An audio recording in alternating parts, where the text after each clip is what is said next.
আসসালামু আলাইকুম রহমতুল্লাহ। রমাদান মাস চলছে। আজকে দশম তারাবি শেষ হয়েছে, তার মানে আমাদের কাছ থেকে রমজানের 1/3 চলে গেছে। রমাজানের সময়কে গুরুত্ব দেওয়া এবং কাজে লাগানোর যে চিন্তা ভাবনা, সেটা আমরা হয়তো সবাই করছি। আজকে একটি বিষয় মনে পড়লো, তাই হুটহাট আপনাদের সামনে চলে আসা। সেটা হলো রিজিক এবং রিজিকের বারাকা নিয়ে আলোচনা।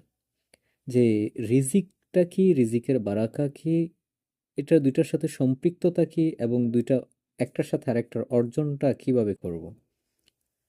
কোরআনে আছে, ওমা মিন দাব্বাতিন ফিল আরদি ইল্লা আলাল্লাহি রিজকুহা।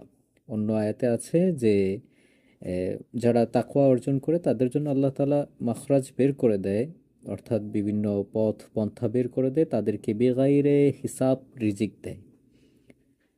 এখন রিজিক তো আল্লাহ তাআলার পক্ষ থেকে আসে। মানুষ, অনেক মানুষ আছে প্রচুর অর্থ কামায় এবং বলে যে আমার রিজিকে বারাকা নেই। রিজিকের বারাকাটা আসলে কি? একটা মানুষের বেতন, মাসিক বেতন হচ্ছে 30,000 টাকা ধরুন, আরেকটা মানুষের বেতন হচ্ছে 10,000 টাকা। যেই ব্যক্তিটা 30,000 টাকা উপার্জন করে, তার ঔষধ, ডাক্তার, চিকিৎসা ইত্যাদি ব্যয় আছে 15,000 টাকা। তার সাংসারিক খরচ আছে আরও 15,000 টাকা। সেখানে তার 30,000 টাকা মাসেই চলে যায়। আর যে মানুষটা 10,000 টাকা উপার্জন করে, তার কোনো ওষুধের খরচ নেই, সাংসারিক খরচও সীমিত। এখানেই হচ্ছে বারাকাটা। একজন মানুষ 10,000 টাকা হালাল উপায়ে উপার্জন করলো, তার এখানে ওষুধ চিকিৎসা কোনোটাই নেই। সে রিজিক পাচ্ছে যেটা, সেটাতে বরকত আছে। কিন্তু যে মানুষটা 30-40 হাজার টাকা কামাচ্ছে, কিন্তু সে রিজিকে বরকত পাচ্ছে না।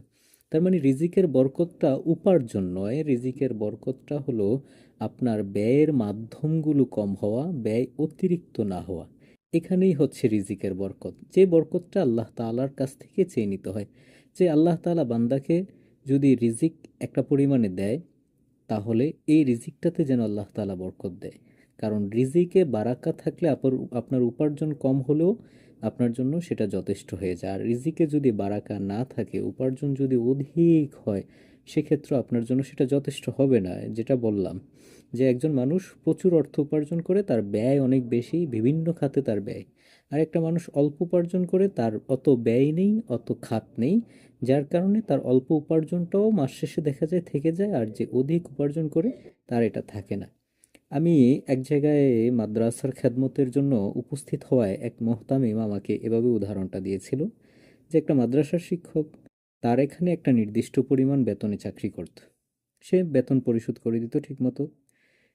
মাস শেষে সে জানালো যে আমি এই অল্প বেতনে চাকরি করব না, আমি একটা ভালো অফার খুঁজতেছি, অন্য কোথাও চলে যাব, আমাকে ছুটি দিন। মোহতামিম ছুটি দিয়ে দিল।